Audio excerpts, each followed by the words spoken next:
সকাল থেকে শুরু করে রাত অবধি মেয়েদের জীবনে কাজের অন্ত নেই। কাজের যেন শুরু আছে, কোনো শেষ নেই। জীবন এদিকে ফুরিয়ে যাবে, বাট কাজ কখনো ফুরাবে না। আসসালামু আলাইকুম আপুরা, কেমন আছেন আপনারা সবাই? আশা করছি আল্লাহর রহমতে ভালো আছেন।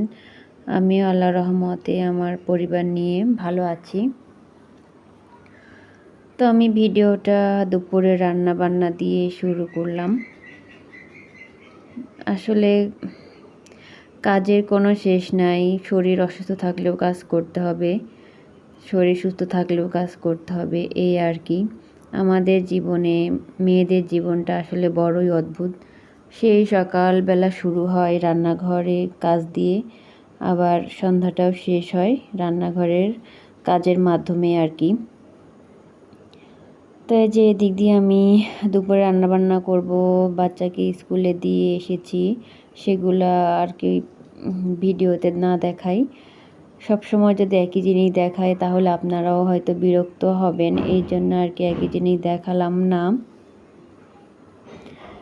আমি আপ ক্যামেরায় অনেকগুলো কাজ সেরে নিয়েছি, তারপরে যে চলে এসেছি দুপুরে রান্নাবান্না করার জন্য। আজকে ডাঁটা আলু দিয়ে মাছ রান্না করব, সাথে রুই মাছও ভেজে নিব, এটা আর কি ভর্তার জন্য। আর ডাঁটা শাকেরও ভর্তা করব। আজকে এইটুকু হালকা পাতলা রান্না বান্না। তো এগুলো আর কি আমার ছেলে তো একদম মুখে তুলবেই না, ধমক দিয়ে দিয়ে খাওয়াতে হবে। এটা ভেবে ভেবে ভেবে আর কি করতেছিলাম, রান্না করছিলাম। আর ভাবছিলাম যে আসলে ও আসলে পরে কি করবে। তো সত্যি সত্যি ও স্কুল থেকে এসে যখন জিজ্ঞেস করছে আম্মু কী রান্না করো বা কী রান্না করছো, তখন আমি বললাম। তো পরে দেখি ও ঘরে এসে কান্না করছে যে ওইটা আর কি খাবে না, এই আর কি। পরে আমি ওকে কথা দিয়েছি যে ঠিক আছে, আমি সন্ধ্যার সময় তোমাকে মুরগি রান্না করে দিব আর পোলাও রান্না করে দিব। তারপর দেখি একটু খুশি হয়েছে। তো এদিক দিয়ে আমি রান্নাটা বসায় দিছি, আর এদিক দিয়ে ছেলের বাবা অনেকগুলো বাজার এনেছে, সাথে যে জাম, তারপরে লিচু আনছে। তো জামটা আর কি মোটামুটি ভালোই ছিল, তবে একটু কষকষ লেগেছে আমার কাছে। আর লিচুটা ছিল মাশাআল্লাহ অনেক ভালো। তো আমি এবার দুইটা ছিলে খাচ্ছিলাম, যে আসলে দেখি তো কেমন হয়। আসলে সবাইকে গুছিয়ে খেতে দিলেও আমার কখনো গুছিয়ে খাওয়া হয় না। আসলে গৃহিণীরা হয়তো এরকমই হয়, হুটহাট কাজের ফাঁকে ফাঁকে একটু করে খেয়ে নিতে হয়। আর এই যে বেগুনগুলো দেখছেন, এগুলো আমাদের পাশে একটা ফাঁকা জায়গা আছে, তো ওখানে আর কি বেগুন গাছগুলো লাগানো হয়েছিল। তো পরে আমি কালকে বিকালবেলা এই বেগুনগুলো নিজ হাতে উঠিয়ে এনেছি। মাশাআল্লাহ অনেক সুন্দর ছিল বেগুনগুলো। আর এদিক দিয়ে কাঁচামরিচের বোটা খুলে রাখছিলাম, এতে করে ফ্রিজে রাখলে আমার সাহায্যও হবে। এর জন্য আসলে সব কিছু গুছিয়ে রাখলে অনেকটা হেল্প হয় কাজের। আমরা গৃহিণী যারা আছি তারা সবাই যদি একটু গুছিয়ে বুদ্ধি খাটিয়ে সংসারের কাজগুলো করে থাকি, তাহলে অনেকটা রিল্যাক্স হওয়া যায়। আর যেদিন এলোমেলো হয়ে যায়, যেদিন কিছু ভালো লাগে না, শরীরে শান্তি লাগে না, মনটাও খারাপ থাকে, সেদিন আর কোনো কিছু গুছাতেও ভালো লাগে না, কাজগুলো এলোমেলো হয়, বিরক্তও লাগে। এই যে ডাঁটা শাকগুলো আমি আজকে ভর্তা করব, এর জন্য সুন্দর মতো গুছিয়ে নিচ্ছি। ডাঁটাগুলো আর কি আমি আগেই কেটে নিয়েছি অফ ক্যামেরায়, আপনারা দেখেছেন। ওটা আমি তরকারি রান্নাও শুরু করে দিয়েছি।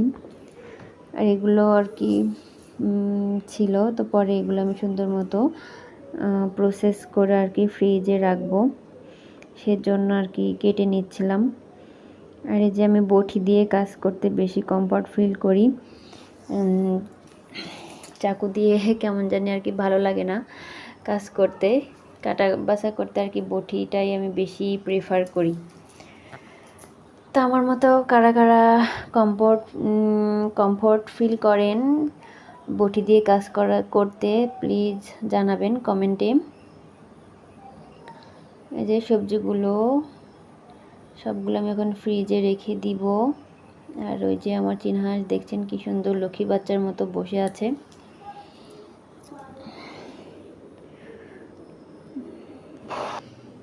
তারপরে এই তো মুরগি এনেছিল, এটাকেও কেটে বেছে সুন্দর করে প্রসেস করে রেখে দিব সেই নিয়তেই আর কি কাটছিলাম। পরে ওই যে বললাম আমার ছেলে স্কুল থেকে এসে যখন শুনেছে, আসলে ওরও দোষ নাই, ওর বাবা বলেছে যে বাসায় চলো তোমার আম্মু আজকে মুরগি রান্না করবে। তো এটা শোনার অনেক খুশি। পরে বাসায় এসে দেখে যে আসলে মুরগি তো রান্না হয় নাই, ও আম্মু অন্য কিছু রান্না করেছে, মাছ রান্না করেছে। তো এটা নিয়ে অনেক মন খারাপ হয়ে আমার বাচ্চাটা কান্না করে দিছে। তো অনেক খারাপ লেগেছে আমার কাছে। আসলে মা তো বাচ্চারা কান্না করলে মাদের তো কষ্ট লাগবেই, স্বাভাবিক বিষয়। তো পরে আমি বলেছি বাবা কান্না করো না, আমি তোমাকে কথা দিচ্ছি সন্ধ্যার সময় এখন এই সবজি দিয়ে মাছ দিয়ে ভাতটা খাও, সন্ধ্যার সময় আমি রান্না করে দিব আম্মু, সাথে পোলাও করে দিব। তো এই যে এখন সন্ধ্যার সময় বসে বসে ভয়েস ওভারটা দিচ্ছিলাম। তো এখন যেহেতু কথা দিয়ে রেখেছি, ও কিন্তু সেই আশায় আছে, ও হোমওয়ার্ক করতে বসেছে। আর আমি এদিক দিয়ে ভয়েস ওভার দেওয়া শেষ হলে তারপরে রান্না করতে যাব রান্নাঘরে।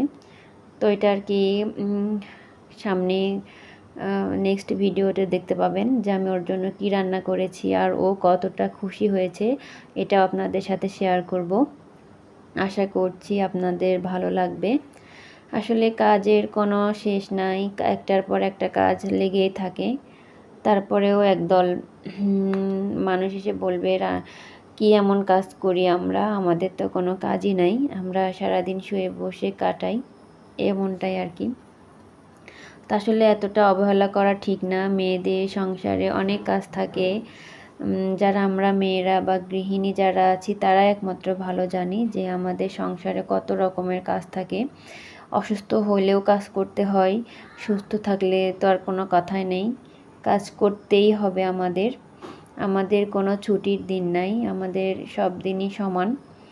একটা দিন অসুস্থ হলে বোঝা যায় যে সুস্থতা আল্লাহর কত বড় নেয়ামত। আর এর জন্য সবসময় আল্লাহর তাআলার কাছে বলি আমি যে আল্লাহ যেন সবসময় আমাদেরকে সুস্থ রাখে। কারণ আমরা যদি অসুস্থ হই তাহলে আমাদের সংসার বলেন, বাচ্চা কাচ্চা, হাজব্যান্ড সবাই ভেসে যাবে। কেননা আমাদের ওপর তাদের একমাত্র ভরসা।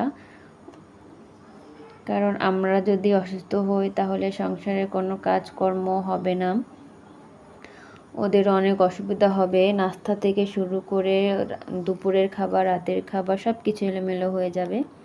তা আমার একটা জিনিস মনে পড়ে গেল, আমি একবার অনেক অসুস্থ হয়েছিলাম, অনেক জ্বর এসেছিল, প্রায় মানে উঠতেই পারছিলাম না, এমন একটা অবস্থা, উঠলে পরে মাথা ঘুরে পড়ে যাচ্ছিলাম। তো পরে এটা দেখে তখন আমার ছেলে আরও ছোট ছিল, প্রায় 1-1.5 বছর আগের কথা আর কি। তখন আমার ছেলেটা, আল্লাহ ওকে এতটা বুদ্ধি দিয়েছে, আল্লাহ ওকে নেক হায়াত দান করুক। আমার বাচ্চাটা তখন বুদ্ধি করে রাইস কুকারের মধ্যে, যেহেতু আমি রাইস কুকারে ভাতটা রান্না করি, এর জন্য ও চাউল ধুয়ে সুন্দর করে আমার কাছ থেকে পানি দেখায় নিয়ে সুন্দর করে আলু ভর্তা করে ভাত রান্না করেছিল। আলু সেদ্ধটা আর কি বসায় দিয়েছিল, পরে ওর বাবা অফিস থেকে এসে আলুটা ভর্তা করে সবাই মিলে আর কি খাওয়া হয়েছিল। তা আলহামদুলিল্লাহ ওই দিনের কথা আমি ভুলবো না, যে আমার ছেলের বাবা অনেক করেছে। সেদিনের ভর্তাটা এত টেস্ট হয়েছিল, মাশাল্লাহ দিলে আমি মানে ভুলতে পারি না, এখনও মাঝে মধ্যে মনে হয়। তো এই যে এদিক দিয়ে দেখেছেন আমি মুরগিটা কেটে প্রসেস করে, তারপরে একটা ইলিশ মাছ এনেছিল ডিমালা, ওইটা প্রসেস করে রেখে দিয়েছি ফ্রিজে। তো ছেলের বাবার আবদার ছিল যে ইলিশ মাছটা আজকে রান্না করব কিনা বা ভাজি করে দাও। তো আমি বলেছি আজকে আর কিছুই করব না, এটা কালকে করে দিব, কালকে খেও, যেহেতু আজকে আমি ভর্তা করব 2 রকমের, মাছটা রান্না করেছি, এগুলা তখন দেখা যাচ্ছে কেউ খাবে না, নষ্ট হয়ে যাবে। তো এই যে এদিক দিয়ে আমি কাঁচা পেঁয়াজ, শুকনো মরিচ ভেজে নিয়ে রুই মাছটা ভালো করে ভেজে নিয়ে কাটা ছাড়িয়ে আমি এরকমভাবে সরিষার তেল দিয়ে ভর্তা করেছি। তো আলহামদুলিল্লাহ অনেক টেস্ট হয়েছিল।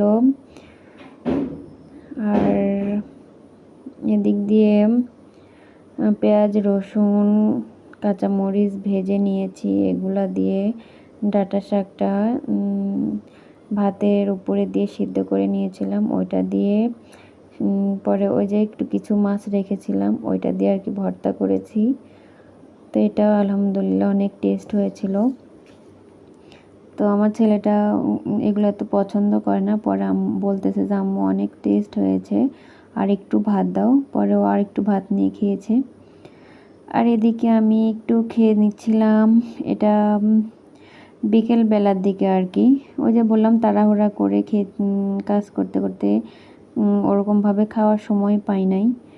পরে একটু তো রিল্যাক্স হয়ে খাচ্ছিলাম আসরের পরে আর কি, নামাজ কালাম পড়ে। তো আসলে নিজের যত্ন নেওয়াই হয় না, পরিবারের চিন্তা করতে তারপরে বাচ্চা কাচ্চার সবার যত্ন নিতে নিতে নিজের যত্ন আসলে ভুলেই যাই আমরা মেয়েরা। তো একটু যে শান্তি মতো খাবো এটাও হয়তো অনেকের হয়ে ওঠে না আমার মতো।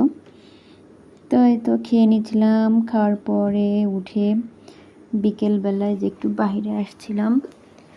বাহিরে যে লাউ শাকগুলো দেখেছেন গত ভিডিওতে,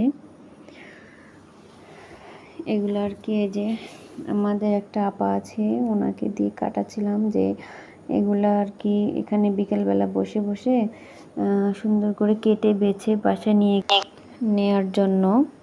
তো সবাই ভালো থাকবেন, ভিডিওটা এখানে শেষ করছি। আল্লাহ হাফেজ।